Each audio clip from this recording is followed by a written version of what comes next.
the white boxes. The gray ones, don't touch them, and the yellow ones are automatically calculated. So once you start filling in the white ones, don't touch the yellow ones, these will be automatically calculated. For example, just to say, if you fill in the latitude, then these maximum sunshine hours are automatically calculated, and you don't need to put it in. So I will go through this one by one. What you need to know is your location, your latitude, and your altitude. These are important. So you first of all look this up and you fill it in. Then for solar analysis, if you have information about the sunshine hours per day, you fill it in the white cells. The maximum, these are automatically calculated once you have filled in your latitude. Yeah. And then you get what is calculated here, but it's not used on the graphs, is the percentage, the difference between the two, that you have an idea. Then for the radiation, but it's not always available, if you have real data on megajoules per square meter, you fill it in. If you don't have anything on the graph, you show only the yellow one. If you filled in the white one, I would delete the yellow one. You can just delete it. Just for that you only have one curve. So latitude calculates, for the latitude, if you're in the northern hemisphere, it's the plus value. If you're in the southern hemisphere, it's a negative value. These are automatically calculated, and these as well, by this latitude input. Then the temperature, it's just below in the Excel file. These are automatically calculated, the mean temperatures based on the mean maximum and minimum.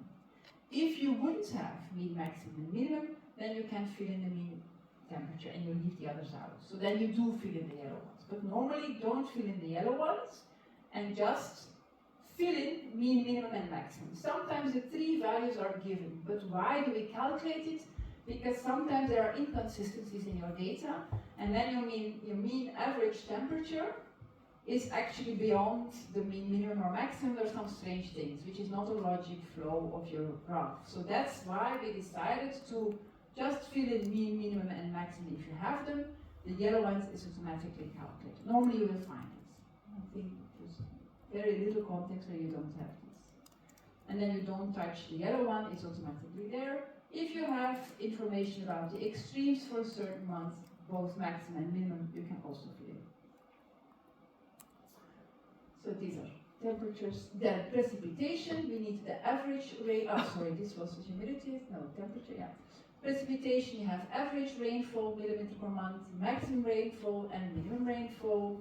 Normally you will find it. If not, you just have average, for example. That's what it is.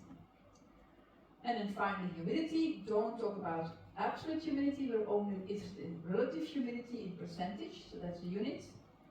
You have a relative humidity, the average, the mean, minimum, and maximum. Here we didn't calculate, but because typically these values are quite okay, so it's not automatically. And then this is what we get. That's what we aim for. Now, where do you find these data? So weatherbase.com.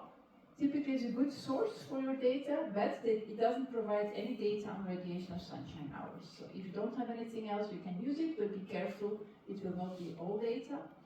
Weather.com has sunshine hours, but no radiation.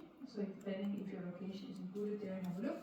And then you also have world climate and EN climate data. These are also good sources, where typically radiation and sunshine hours are included, but it's not including all databases. Now there are many more, so it could be that you have a local weather station which is reporting data, use it, it's fine. This is just some sources, but if you have any other, it's completely fine to use. The only thing what you need to be careful is you need to insert the values in the units that we provided. So if it's in Fahrenheit and you need to change it into Celsius, don't forget to convert it.